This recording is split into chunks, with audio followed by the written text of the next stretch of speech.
7 pages, Times Roman double-spaced. Welcome, everyone. My name's Angelina Siders. Many of you know me by Angel, Miss Angel, and I answer to all of those. I don't answer to Angie, so just FYI. I am Sophia and Dahlia's mom. We're here tonight because we care about our kids and the mental health of our community. I am here because I think that I have information and experience that may be beneficial to someone. I would like to tell you more about how I got here, but also please know that I grieve out loud. I am open and I am honest about my pain, about the events leading up to the loss of my kind, creative, and beautiful Dahlia. Some of this may get emotional. Also, please remember, I am not a medical professional. I am not a mental health professional, nor a legal expert, nor an educator. I am a mom. So by all accounts, my husband Nate, my daughter Sophia, who's now 16, and my forever 12-year-old Dahlia were just a normal family. We encouraged open dialogue without punishment. We always explained our reasons for saying no. We encouraged them to have their feelings. We also made sure, even in elementary school, they knew they could seek help for mental health without judgment. We did our best not to pressure them, only that they gave the best they could at that time. And some days, the best wasn't as good as the day before best, and that was okay. We encouraged them to have something extracurricular to help them with health, fitness, leadership, and creativity. They were always allowed to choose what they wanted to do, but they needed to stick with it for as long as the session was. Sophia has ended up loving swim, soccer, art, and Girl Scout Honor Guard. Dahlia loved swim, soccer, art, and robotics. So I discovered at an early age that Dahlia had a softer heart than I'd ever seen before. Her empathy was off the charts. For example, when they put in all these new apartments and houses and they tore down the trees, she would cry on her way to Hutchings in the morning that the birds were losing their home, the bugs were losing their home, the deer didn't have a house anymore. That's how much she cared. She would worry about everyone and everything. In early January 2024, Dahlia was diagnosed with generalized anxiety disorder and auditory processing disorder.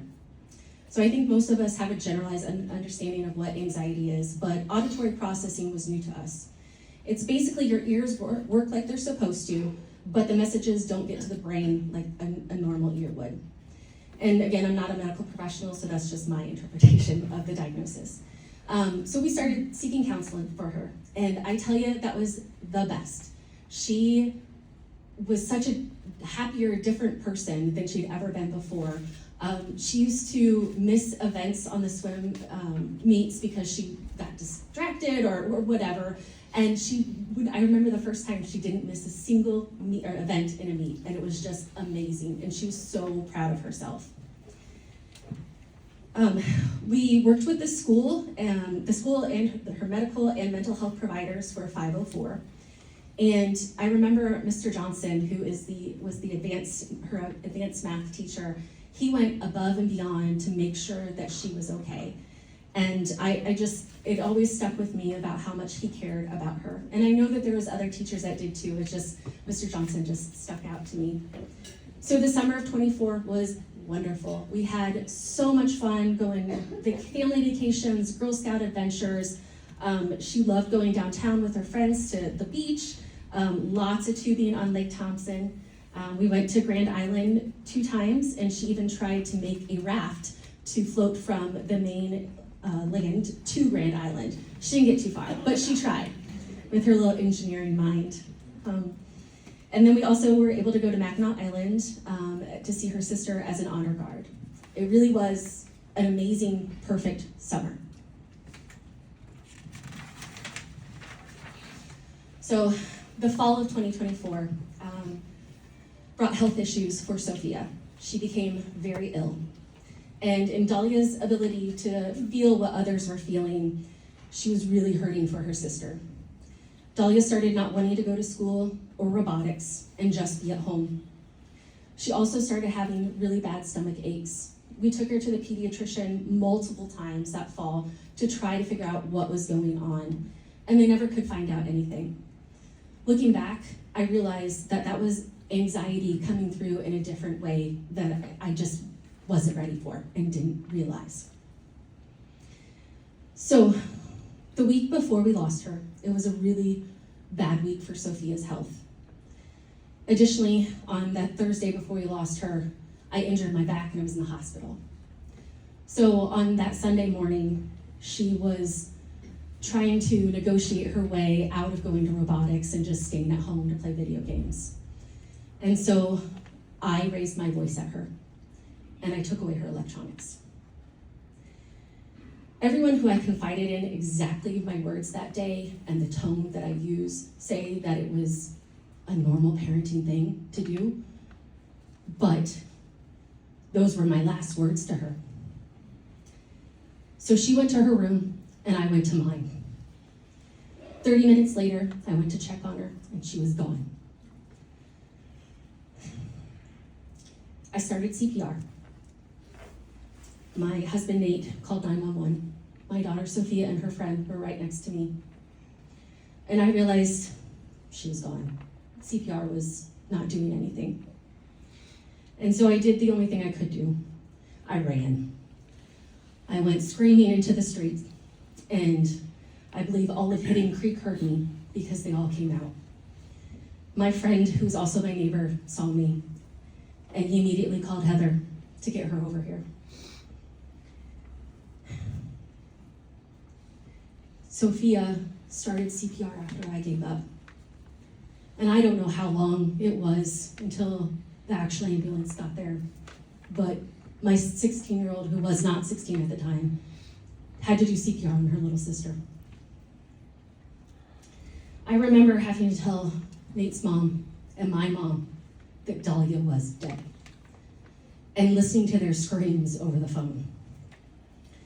And then I remember asking my friends, why haven't they left in the ambulance with her?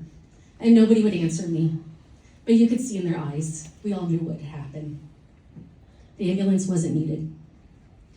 My home became a crime scene. And my amazing Dahlia, my best friend, my snuggle buddy, my girl was gone. Why? I have absolutely no idea. One thing that I learned in the process of therapy is that as humans, we are storytellers. And when the story has gaps in it, we find whatever we can to fill that gap. And blame is typically associated with that kind of gap. And so, of course, I blame myself. I would love to have found something on her phone where somebody was bullying her and I could blame them.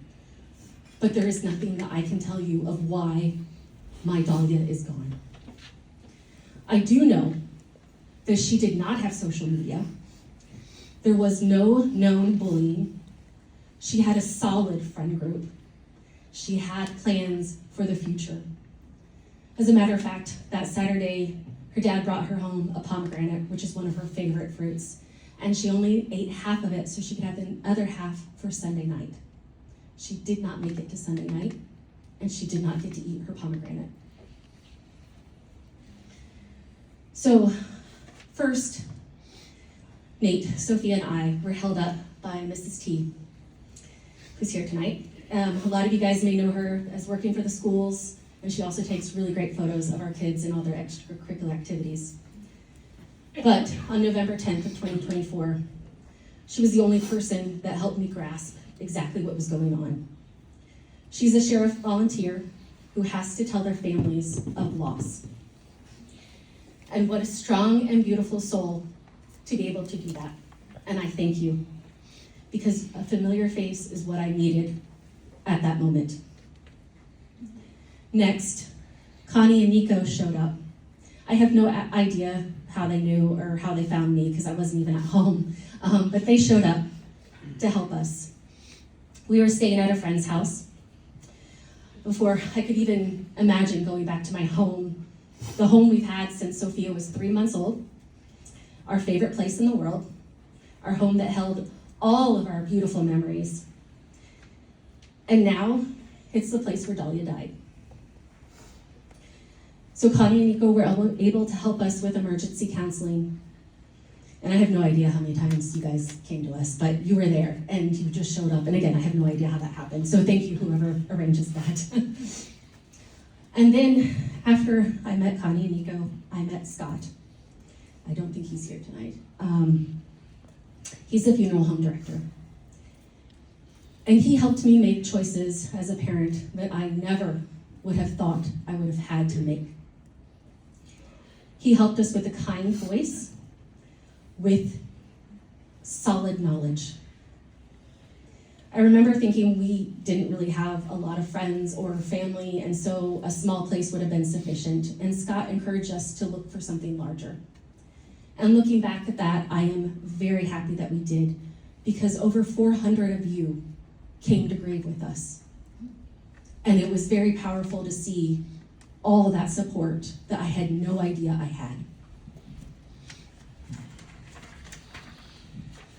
So then, we've been given so many books and pamphlets and advice and resources and all of that our heads were spinning.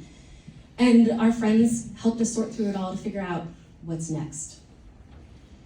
And what next was therapy, individual therapy for all three of us. We still see those therapists today, and I'm confident that is why I'm still here, and why my Sophia, we just got the email today that she's on the honors roll again, and she had missed so much school between being sick and losing her sister. So it's just impressive of what she's able to do. So, of course, the world continued, even though it should have stopped on November 10th. There was Thanksgiving, Christmas, and as we came into the new year, my head started to clear a little bit. And I realized we couldn't just let it end at the celebration of life. Dahlia was such a powerful force. And I know I had you say at her service that Dahlia was a Category 5 hurricane in a good way. Once you knew her, you were never the same again, and I couldn't let it in there. So for February, which was her birthday month, in honor of her, what would have been her 13th birthday, we asked the community to do 13 acts of kindness in her honor. And I cannot believe the outpouring of love and support that you guys did through the community. We had not only acts of kindness here in Livingston County, but California and New York, and it just spread like a wildfire to all of these people, friends of friends of friends, who wanted to complete acts of kindness in her honor. And just amazing. Mr. Rowley from Highlander Way, he made this beautiful bulletin board in honor of Dahlia during the 13 acts of kindness. The student councils for both the middle schools and the high schools also promoted the acts of kindness. So I saw we had momentum, and maybe we could do more. So this is how Love Dahlia started, our nonprofit. We wanted to keep her alive by spreading kindness, encouraging creativity, and making the world beautiful. So Love Dahlia allowed me to make more connections. And one of the most influential connections in my journey was Kelsey Combs. She reached out to me. She's the Howell Public Schools Wellness Coordinator.